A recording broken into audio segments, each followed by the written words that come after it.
Hello, I am Sonia, and I recently decided to celebrate the 45th anniversary of my commitment to follow Jesus.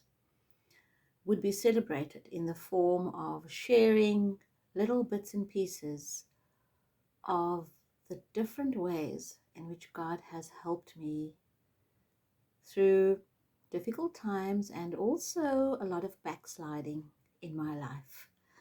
And today, what I'd like to do is I'd like to share with you a little analogy, a little parable, maybe. Since we're Christians, perhaps we should use the word parable. You can see that being a Christian for 45 years has not made me a sweet old lady. I'm a little bit sweet and sour. But I'm telling you, what would I be without God? I'd be bitter. Let me tell you that. So I'm not bitter, but I'm sweet and sour, and I'm no angel. 45 years of serving God is no reflection on my commitment to Him, but it's a complete and total and utter reflection on His faithfulness and His help towards me. So let me get to the story.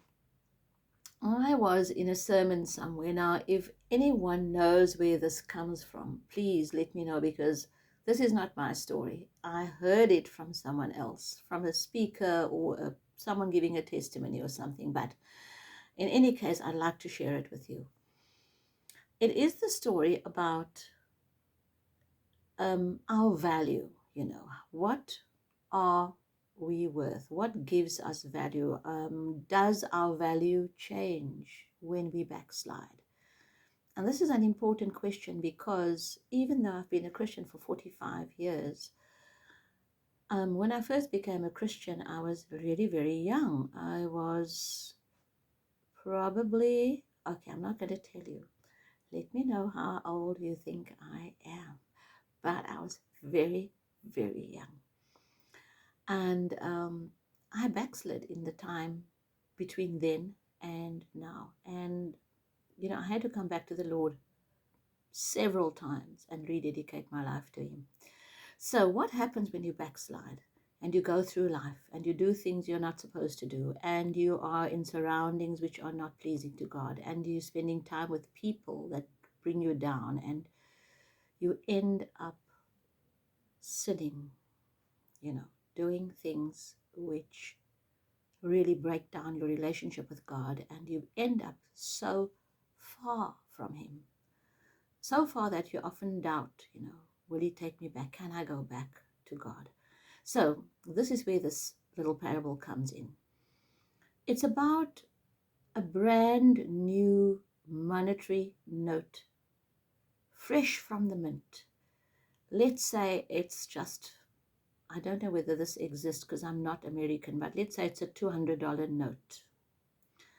Comes out of the mint, brand new, smooth, uncrinkled, unused, crisp. And it starts being used, and it goes through life, and it ends up passing hands in supermarkets, being used to pay for all kinds of things. Eventually it gets used in the casino, to gamble a little bit, or it goes to pay for all sorts of things, and it gets crumpled and used, and it may end up going to in church, being paid to tithe or something. But it goes through all kinds of channels, and it ends up crumpled and dirty and small and, covered in germs. And it could be trampled on. It could end up in a gutter. And that note is my life, where you pass through life. You start off as a baby, brand new, innocent and sweet. And as you grow up, you start to say things and do things. You go through life, passing through different situations, good and bad. And you end up like the note. And one day you stop and you realize you're being trampled on in the gutter. You stink. You just are unrecognizable as a $200 note. You just look like a piece of scrap. And I can relate to that.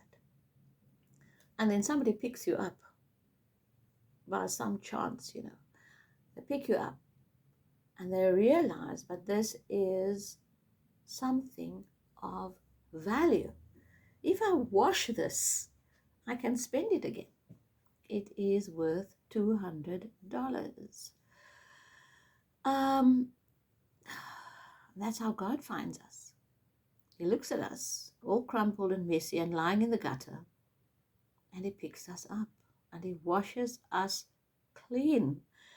Now, I don't know about your money, but in our country, if you put a note through the wash, the laundry, by mistake, or even on purpose, it comes out fresh and clean. It doesn't break. It's not made of paper.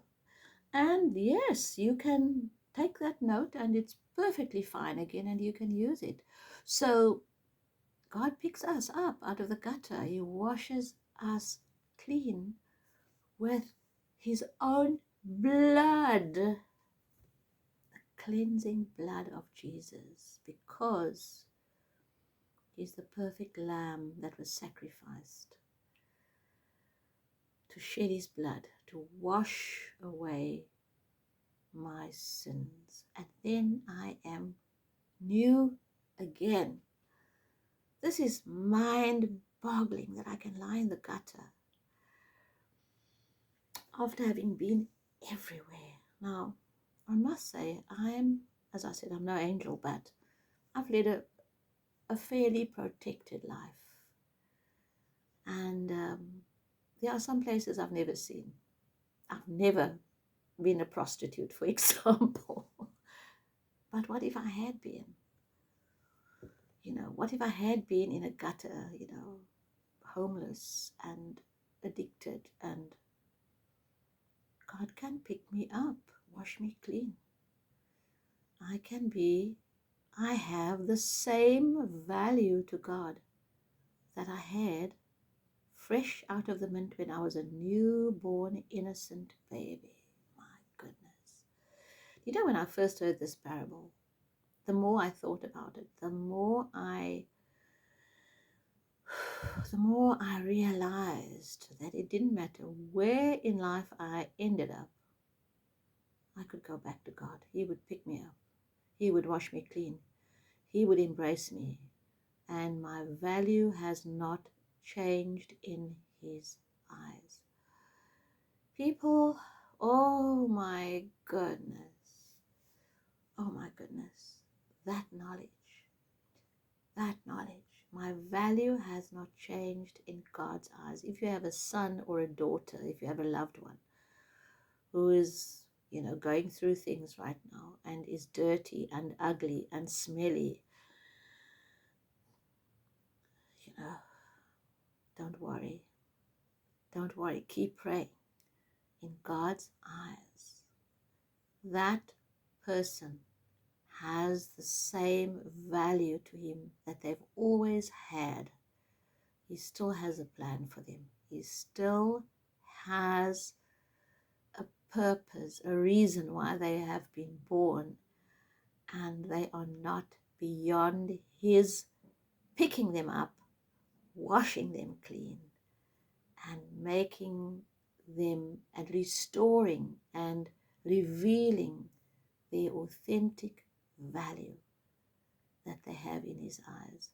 So, yeah, I don't know. That's all I want to share with you today. And these are all things that I've learned and that have helped me as a Christian.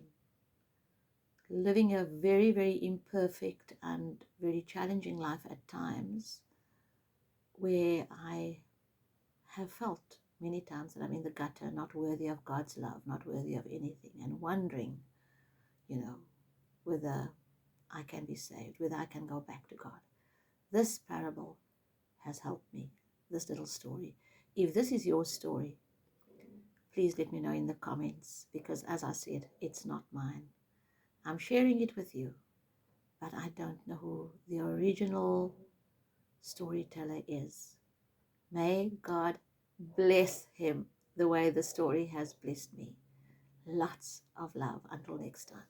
Goodbye.